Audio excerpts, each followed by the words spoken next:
நீங்கள் பார்த்துக் கொண்டிருப்பது நியூஸ் 21 செய்திகள். தமிழ்நாடு செய்திகளை உடனுக்குடன் தெரிந்து கொள்ள நியூஸ் 21 செய்திகளை பாருங்கள். ராணிப்பேட்டை மாவட்டம் ராணிப்பேட்டை அருகே புதிய மேம்பாலத்தில் இருசக்கர வாகனம் மீது கார் மோதிய விபத்தில் 3 இளைஞர்கள் உயிரிழந்த சம்பவம் பெரும் சோகத்தை ஏற்படுத்தியுள்ளது.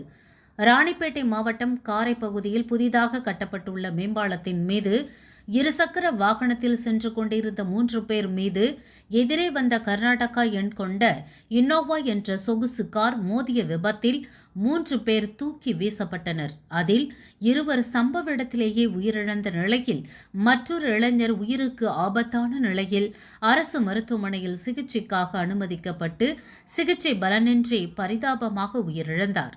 மேலும் இதுகுறித்து தகவல் அறிந்து சம்பவ இடத்திற்கு விரைந்து வந்த ராணிப்பேட்டை போலீசார் புதிய மேம்பாலத்தில் உயிரிழந்த 3 இளைஞர்களின் உடல்களை மீட்டு பிரேத பரிசோதனைக்காக வாலாஜாபேட்டை அரசு மாவட்ட தலைமை மருத்துவமனைக்கு அனுப்பி வைத்ததோடு விபத்து சம்பவம் குறித்து தீவிரமாக விசாரணை மேற்கொண்டனர். மேலும் போலீசாரின் முதற்கட்ட விசாரணையில் மேம்பால விபத்தில் உயிரிழந்தவர்கள் காரை பகுதியைச் சேர்ந்த தினேஷ் 20, அதேபோல் வேலூர் மாவட்டம் ரங்காபுரம் பகுதியைச் சேர்ந்த சார்ஜன் 26 என்றும் ஆற்காடு பகுதியைச் சேர்ந்த பாலமுருகன் 19 என விசாரணையில் தெரியவந்தது. மேலும் விபத்துக்குள்ளான கார் மற்றும் இருசக்கர வாகனங்களை பறிமுதல் செய்து தற்போது போலீசார் விசாரணை நடத்தி வருகின்றனர்.